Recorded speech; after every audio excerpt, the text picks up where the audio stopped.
Yesterday we briefly spoke about you being a watchman and a guard as a priest over the temple of your body, your soul, your spirit.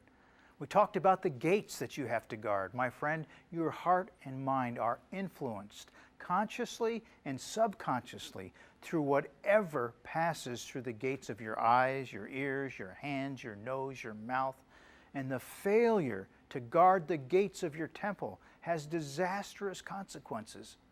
That's because whoever or whatever controls your thoughts also governs the principles by which you live.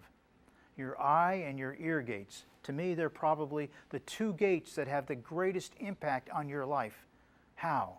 By seeing words, by hearing images, messages, both positive and negative, often enough and long enough. These sights and these sounds go through our gates. They're embedded and they become embedded in our heart and in our mind. And according to Scripture, you are a reflection of what you think in your heart.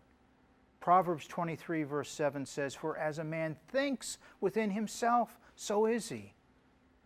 The things that you continually expose yourself to will eventually determine what you believe. How you think, the decisions you make, and how you live your life.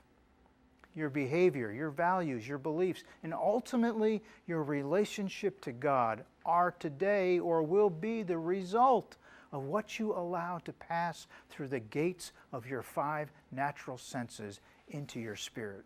You're either going to be influenced by God and His kingdom, or you're going to be influenced by Satan. You need to make a covenant with your eyes, just like Job and David did. Job knew that in order to avoid temptation, he needed to guard his eye gate. He said in Job chapter 31, "I have made a covenant with my eyes." David vowed in Psalm 101, "I will set no worthless things before my eyes." And through his experience with Bathsheba, King David experienced firsthand the disastrous consequences of failing to diligently guard his eye gate. You can read that story in 2 Samuel chapter 11. And it's the same way that you and I are supposed to guard our five gates. We have to refuse to give access to anything that's unclean to enter our body, our soul, our spirit. And like Job and David, I encourage you today, please discipline yourself to what?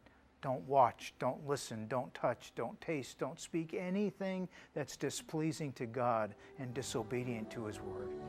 Tomorrow we're going to talk about practical ways to do that. I hope you'll come back.